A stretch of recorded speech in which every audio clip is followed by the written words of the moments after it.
Welcome back to another episode of Motogp Mac, and today we're going to talk about the practice sessions for the Portuguese Grand Prix that is on this weekend.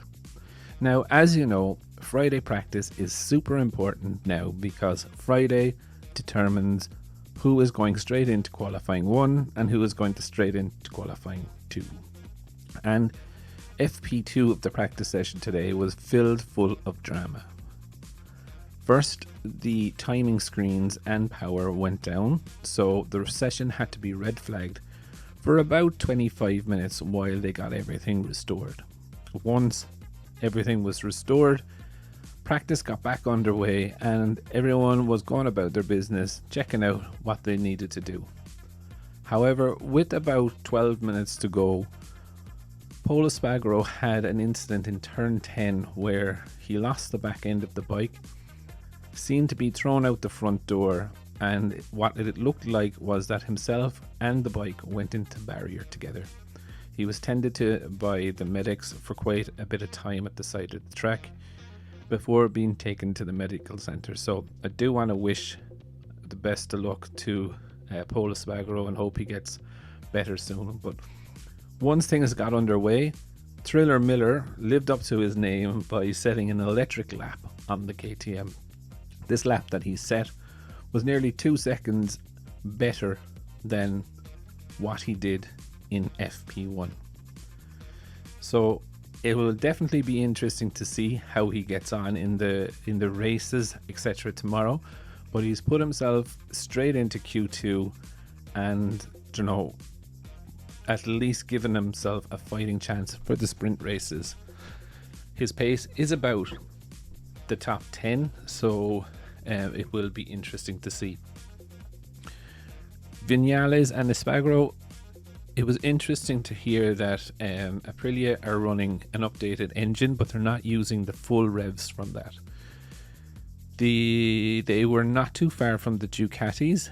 Brad Binder was fastest down the chute, I think at 341, followed closely by the Ducatis and the Aprilias. But it was just interesting to find out that they're not using the full revs on the engine yet, so there is a little bit more in that Aprilia engine. Pecco Bagnaia, I don't think we saw the best lap out of Pecco, if I'm honest. Within that 10-minute shootout, realistically, he had a technical issue and didn't get back to the pits in time to do let's just say a quali lap. Quartararo again did well overall. He's not a million miles away. I will note that the top speed recorded for Fabio was 336.4 kilometers an hour down the straight. So the noticeable improvement. They are running last year's aero, which I found very, very interesting that they chose to start the year with that aero. My understanding is that they're using last year's aero and last year's settings on the new chassis with the new engine. Franco Morbidelli is the bones of a second behind Fabio Quartararo towards the tail end of the field, so no real change there.